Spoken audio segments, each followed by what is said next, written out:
Coming up on the Q30 Newscast. A second round of anti-Semitic vandalism on campus is putting public safety on high alert. We have the latest on the investigation. And a look at mental health support for students in a time of need. Plus, the holiday season is kicking off. We'll take you to an event that lit up the quad, literally. All that and more coming up on the Q30 Newscast.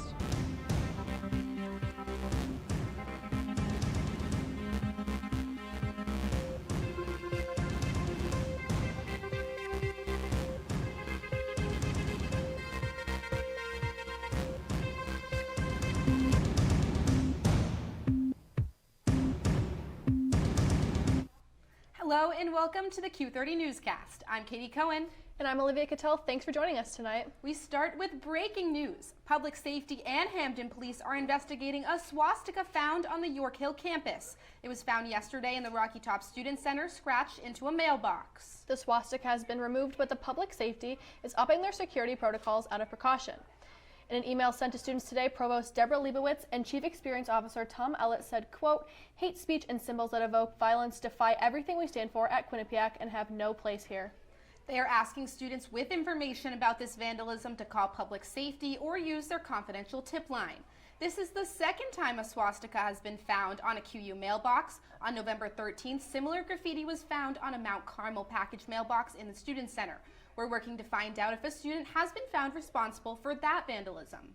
Many other colleges across Connecticut are also dealing with similar vandalism. A swastika was found on Central Connecticut State University's campus earlier this month, which started a hate crime investigation there. We will bring you any breaking updates as the investigations continue. Moving down the hill to the Mount Carmel campus, there has been a new development in the apparent arson case in Dana English Hall. A second student has been arrested in connection to this event. This comes as the university continues to investigate a string of vandalism across campus. Q30's Andrew Reynolds has the story. On October 31st, now former Quinnipiac student Demetrios Panayiotopoulos was arrested and charged for arson in the Dana English Residence Hall. According to Quinnipiac Public Safety's public crime logs, the incident was reported at 1:54 in the afternoon. According to records obtained by the Quinnipiac Chronicle indicate that Quinnipiac investigators discovered burn marks on more than half a dozen surfaces, and the apparent arson caused around an estimated $1,000 in damage. Panayiotopoulos was arrested and charged with reckless endangerment and criminal mischief, both misdemeanors of the second degree, but was also charged with a felony of reckless burning and, if found guilty, could serve 1 to 5 years in a Connecticut state prison. Definitely shocked to see that something like that was happening, especially in the bathrooms, and just concerned. Felt safe, but just concerned about what would happen to the building, like if we got shut down or who would get in trouble for what. I definitely feel safe, but it was just more of like it came out of nowhere. Like I wasn't really expecting any of that to happen. I've heard about all the Ledges things and like them shutting down. I just kind of was hoping that Dana wouldn't shut down. With Panayiotopoulos being the lead suspect in his case and his court date set for December 20th, there's actually been a second arrest made in the apparent arson here at Dana English Hall. According to police records, the second person arrested and involved was first-year Maxwell Mesh. He was arrested on Thursday, November 16th, and charged for reckless endangerment and criminal mischief, both misdemeanors of the second degree. Maxwell is set to appear in a Meriden court next Wednesday on December 6th. According to students we spoke to who lived in Dana, there were a total of 3 students involved, and at least one of them lived in Ledges Residence Hall before they were removed from the school community. However, the third person has not been identified at this time. Q30 reached out to the university to confirm whether or not the students were from Ledges, but told us they would not comment. Earlier this year, there were reports of an alarming amount of vandalism in Ledges Residence Hall, which resulted in thousands of dollars in property damage. Whether or not the two incidents were related is still unknown at this time. Q30 News will continue to follow this developing story as it continues. Reporting for Q30 News, I'm Andrew Reynolds. On November 18th, a member of the Quinnipiac community, Professor Emeritus George Perrick, passed away at Yale New Haven Hospital. Perrick began working at Quinnipiac in the 1970s and taught in the Biomedical Sciences Department for almost 30 years before retiring. He helped build the program here, spending time as director of the graduate program as well as dean. He also earned several grants, published research, and even obtained some patents. A memorial was held for Perrick this past Saturday at Trinity Episcopal Church in New Haven. Now we're taking you off campus for a big accomplishment at the Hampden Police Department. The department was recently awarded a Tier 1 accreditation status through the Connecticut Police Officers Standards and Council Training. A Connecticut law requires all departments to reach this standard by December 31st, which includes passing almost 130 regulations. We spoke with the Hampden Police Captain about the importance of this milestone. Tier 1 mainly involves liability standards. Okay, so that's designed to assist police agencies to protect themselves and their employees and governing entities from liability. It shows our commitment to transparency and accountability. The Quinnipiac community is also mourning the loss of a member of its student body. Mental health is extremely important to prioritize, especially in a time like this. There are some resources available at Quinnipiac to assist anyone who might be struggling. Q30's Joe Monti has more. Good mental health is among one of the most important keys to living a healthy life. But for many, it's the hardest to maintain. Suicide is a hard subject to talk about, but it needs to be actively discussed to prevent it from causing further harm. The more we talk about it, the more it destigmatizes the experience of having suicidal thoughts, decreases a sense of shame, and rather, we want to hear about it because there's help out there for what you're going through. The best way to deal with the thought of suicide is to get help and talk about the way you're feeling. I think a lot of times people suffer in silence, but knowing that there's actually a lot of folks that are probably in the same exact situation as them, same kinds of thoughts, same kinds of concerns, stressors. So speaking up, saying something, admitting that you're having a hard time and reaching out to others for support. Many people know someone struggling with suicidal thoughts, and not everyone knows what to do in that situation. Let the person know that you're there. Listen to them with a non-judgmental, empathic, compassionate, caring approach, and also assist them in getting connected to mental health care. Mental health is something the Quinnipiac community cares about deeply, and good quality help by experienced professionals can be found easily here on campus. Quinnipiac's counseling services are in partnership also with Hartford Healthcare.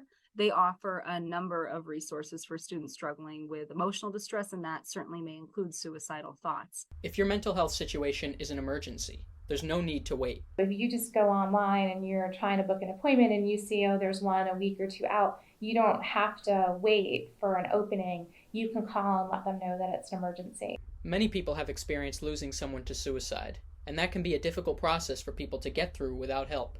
I would similarly recommend them to seek counseling. You deserve that help. That's a huge loss. Anyone in the Quinnipiac community is encouraged to get help if they need it. It's readily available and can make a significant change for the better. Reporting from the Mount Carmel campus for Q30 News, I'm Joe Monti.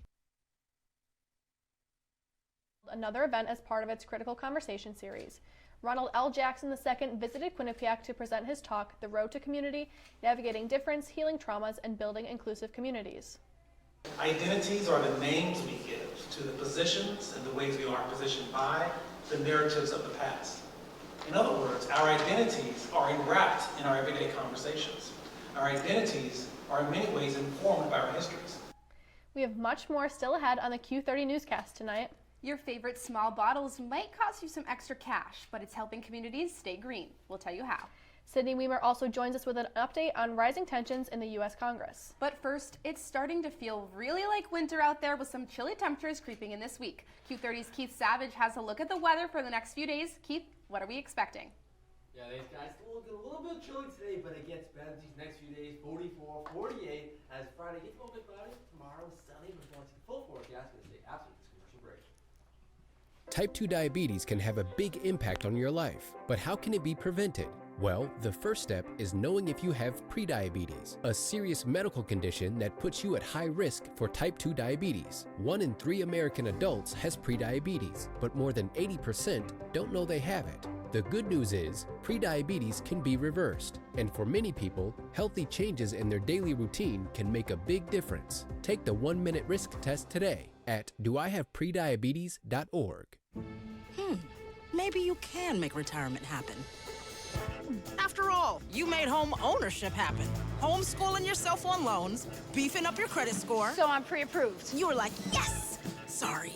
Color-coding listings, ticking boxes, and flushing every toilet in a 20-mile radius. Home sweet home. You aced house hunting. Now get the tips you need to get on track at aceyourretirement.org.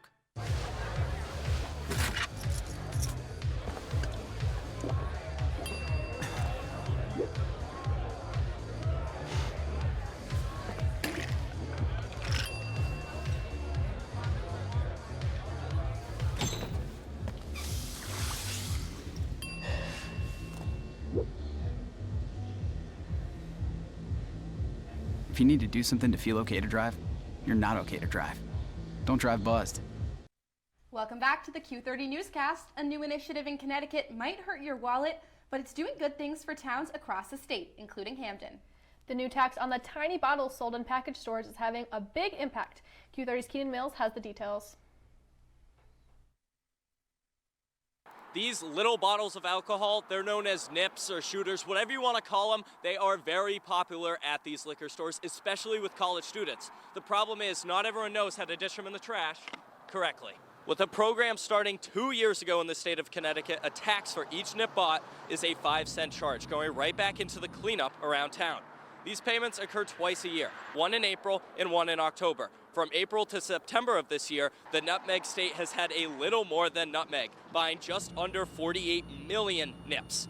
Hamden, with Quinnipiac University, which has 3 liquor stores within 2 miles from campus, was 16th in the state, over $150,000 coming in since the tax began. New Haven leads the state, racking in over $400,000 for their municipalities. The money goes right back into the communities, requiring these departments to put it into environmental causes, giving cities and towns a chance not to just pick up the clutter from the nips, but other random litter. Although this tax isn't going to solve all of the litter problems in the state, it's going to create solutions. And with more and more money coming into these departments, it's just going to make it easier to deal with the trash. Reporting for Q30 News, I'm Keenan Mills. November is Pancreatic Cancer Awareness Month, and it gives organizations a chance to raise awareness about the deadly disease. Here at Quinnipiac, the School of Nursing hosted a web scavenger hunt to help students learn about pancreatic cancer and its symptoms. They are able to work together and discover the importance of early detection. The Mount Carmel campus shuttle stop has seen no shortage of changes this semester, including a brand new one. The shuttle stop, which features a bench, now includes a shelter to protect students from the elements as the winter season approaches. Earlier this year, the stop moved from the visitor parking lot behind the Communications, Computing, and Engineering building to New Road as the university began its shuttle service partnership with Valet Park of America in August, and construction continues across the campus. There could be a big vote in the House of Representatives this week, and it could impact the balance of parties, making it harder for laws to pass through Congress. Q30's Sydney Weimer is here in Studio 125 to tell us more. Sydney? Thanks, Kitty. The politics has been pretty active recently, so let's take a look at what's going on. Democratic Representative from California, Robert Garcia, announced in a floor speech on Tuesday morning a plan to issue a privilege resolution to expel New York GOP Representative George Santos from Congress. The resolution was noticed later that afternoon alongside with New York Democrat Dan Goldman. This will mark the 3rd attempt at removing Santos from the House of Representatives. The resolution will be voted on by the House Republican majority within 2 days of the notice first being issued. The notice follows previous accusations of Santos allegedly using campaign funds for personal purposes and engaging in fraudulent conduct. If Santos is expelled, this will be the first time a lawmaker has been removed from the House since 2002. Continuing on the topic of U.S. lawmakers, members of the House and Senate will vote this week on prospective military spending budget for the next fiscal year. The meeting to vote on the budget was scheduled by Mississippi Republican Senator and member of the Armed Services Committee, Roger Wicker. The new budget will follow a demand for changes regarding issues found with the current budget, with Wicker claiming in a statement to Fox News, quote, "There are a number of things that need to be fixed, but things are moving," end quote. Last July, the Senate approved its version of the annual military defense bill, granting $886 billion over the next year to support national defense. The current bill, however, fails to address issues of abortion and transgender services for those on active duty. Last but not least, Democratic Governor of Connecticut, Ned Lamont, has withdrew his plan to mandate future electric vehicle purchases within the state. Lamont pulled the proposal last Tuesday, just 4 months after its announcement, as it has received bipartisan opposition from lawmakers on legislative panels. The mandate was first announced as a way to reduce climate pollution and emissions following the California state goal to make all passenger vehicles sold electric by 2035. Both the GOP minority leader and members of the General Assembly's Legislation Regulation Review Committee voiced concern regarding the proposed mandate over the past few months. The pulling of this mandate poses a threat to the electric vehicle industry, as well as has angered environmentalists advocating for increased usage of renewable energy sources. That's all I have for news this week in politics. Let's send it back to the anchors at the desk. Thanks, Sydney. If you've been outside today, you've definitely noticed that chill. And coming up, Keith Savage will tell us if these cold temperatures could stick around for the weekend. Michael Katz-Flynn is also in the studio to tell us more about what has been going on around the country, including an update on last week's car crash at Niagara Falls. And you won't want to miss it. Stick around. Multiple studies have shown that marijuana can slow both driver reaction and response time, which can be really dangerous. He's here. He's here. Wait. What? I can't drive. What? My. Oh.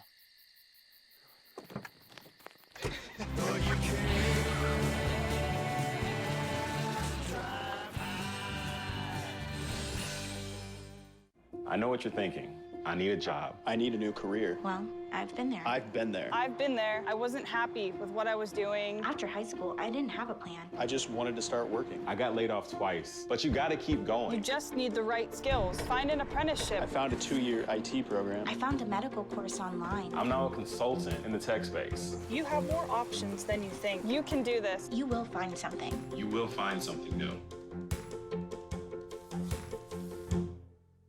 I don't think that many kids in my son's school even do it. He makes fun of his friend who vapes. He would never try it. She's into soccer. She's on the honor roll. She's just not the type. No way. No way. No way. No way, my kid would never vape. Get your head out of the cloud. Today, nearly 8,000 kids will start vaping. Maybe even yours. Learn about the dangers at talkaboutvaping.org. Thanks for sticking with us on the Q30 Newscast. You know, Olivia, it's a really cold night in Hampton, and you know me, I always have my winter coat out, but it's officially time to break out the big mom coat this time of year. Well, winter is definitely on its way, Katie. Thankfully, we have Keith Savage with us tonight with a full forecast for the next week. Keith, any good news? You know what, these next few days, like I said, it's going to be a little bit chilly, but it's going to get better. As you see on Saturday now, 51 degrees. Still not that fully on sunny out, but it's going to have a little overcast. But Monday and Tuesday, it's going to get a little bit rainy out finally. It's not going to be the best weather overall these next few days. You're definitely going to need a winter coat. No way you're wearing shorts or even a hoodie nowadays the next few days. Now let's check out the full weather for tomorrow. So overall in Connecticut for tomorrow, the weather is going to be a bit sunny out overall. It's going to be around the same everywhere we go. See Torrington, Hartford, Danbury, and New Haven, all 45, 46, all around the same amount. All sunny out, so if you want to see sunrise or sunset today, you could do it, but it's going to be chilly, so bring your coats out. But that's all I have for weather. Back to you guys at the desk. Thanks, Keith. You know I'm going to have my winter coat all weekend. If you're ready to take center stage, the spring play is right around the corner. Auditions for Friends Animals are happening next week, December 5th and 6th in Eklund 101. Callbacks will be December 9th. Everyone auditioning is asked to prepare a monologue. The play follows 3 girls finding their identities on their journey of sexual experiences and growing up. Friends Animals will debut next semester. It's that time of year again. 'Tis the season for course evaluations. Quinnipiac students received an email reminder to fill out surveys sharing their thoughts on each of their courses this past Saturday. Director of the Center for Teaching and Learning, JT Torres, explains the benefits of completing the evaluations. It's looking at a lot of things. It's looking at the classroom experience. It's looking at the university experience. It's looking at how encouraged students are in the course to learn and to fail and to learn from their own failures, right? And to feel connected and to feel that they belong in that class. So there's a lot going on. So it's not just an evaluation of the teacher. It's also an evaluation of the program, of the course itself, and so on. A string of anti-Semitic hate crimes are taking the country by storm. Q30's Michael Katz-Flynn is here with our national update for tonight to explain one of the most recent incidents. Thank you, Katie and Olivia. In a disturbing incident that has shaken the city, 2 women have been charged with hate crimes for allegedly attacking a Jewish woman. This happened on the Upper West Side of New York City, who confronted them for tearing down posters of Israelis kidnapped by Hamas. The suspects met with Omar and Stephanie Gonzalez reportedly assaulted the victim, ripping off her Star of David necklace and knocking a cell phone out of her hand after she challenged them for removing the posters from a light bulb. The victim suffered minor injuries to her face and neck, and her phone was damaged. Omar, 26, surrendered to the police Monday morning and was charged with assault and criminal mischief. Both has hate crimes in connection to the attack. Her alleged accomplice, Gonzalez, 25, was arrested a week earlier and also faces a hate crime assault charge. as well as an attempted robbery charge. The charges against Omar and Gonzalez send a strong message that anti-Semitism would not be tolerated in New York City. The NYPD continues to investigate these incidents and urges anyone with information to come forward. The Rainbow Bridge incident involving a car crash and explosion led to the identification of the deceased as his husband and wife by the Department of Homeland Security. Investigations found no criminal history for the victims and revealed no explosives or terrorism connections at the scene, aligning with Governor Hochul's statements. The FBI passed the case to local authorities for traffic investigation with no indication of terrorist activity. One booth agent sustained injuries, and the incident closed the bridge, prompting increased security measures across various borough crossings and cities, including enhanced security in New York City for Thanksgiving. The investigation, complicated by destroyed evidence, aims to uncover details about the explosion. The incident also prompted heightened security measures in Canada, with officials expressing a commitment to seek answers swiftly. That's all for National this week. Reporting for Q30 News, I'm Michael Castlin. Thanks for the update, Michael. It's time for us to step away for the final break of the night, but stick around to hear more on the women's ice hockey team's 4th straight Nutmeg Classic Championship win. Plus, Quinnipiac is getting in the holiday spirit already. We'll show you what event brought the campus to life this week. That's all ahead when the Q30 Newscast continues. Honey, what I think you need is a socket wrench. I played JV basketball. I'm sorry. I don't think it looks right. This is good, and it's all good, baby. Is it really all good?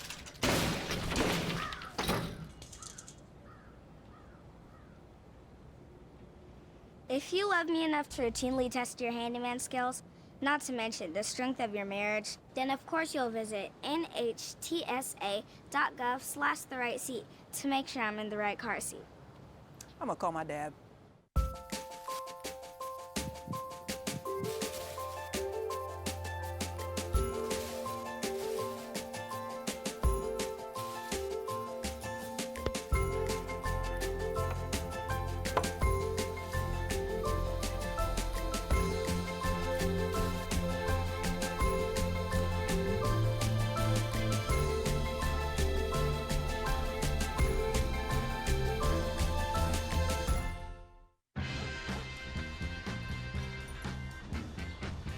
When we adopt a shelter pet, we discover they're a unique mix of all kinds of things. Come on, Drew, spot me on this last one. There it is.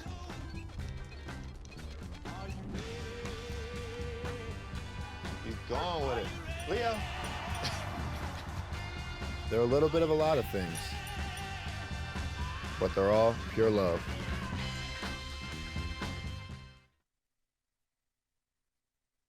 Continues their streak at the Nutmeg Classic. To tell us more about the sports action happening all across campus is Seb Lopes. Thank you, guys. As Thanksgiving came and went, it was that time again for the Nutmeg Classic. Cass Turner had the Quinnipiac women's ice hockey team firing, coming in as the 7th-ranked Bobcats came in hungry and had the 11th-ranked Yukon Huskies on the menu for their first course. A back-and-forth cagey affair ended 4-2 for the Bobcats. Logan Andres ate well as she came up clutch yet again for the Bobcats when the Huskies poured on a late flurry of shots, trying to send the game to overtime. Advancing to the finals, the Bobcats had their longtime hated foes, the Yale Bulldogs, next in the Bulldogs barn. The Bobcats devoured their second course, beating the Bulldogs 3-0, fulfilling their hunger and lifting their 4th consecutive Nutmeg Classic trophy. Tom Pecora has clearly been clicking the right buttons this past month after an inspiring 2022-23 campaign for the Quinnipiac men's basketball team, going 20-12 overall. Pecora's side has surpassed expectations as they have started off their 2023-24 season hot and firing on all cylinders with a 5-1 record, knocking off Coast Guard, CCSU, Army, Albany, and Stonehill. This side's only loss has come on the road against UMass. The graduate student out of Maryland, Matt Belanc, leads the team with over 18 points per game.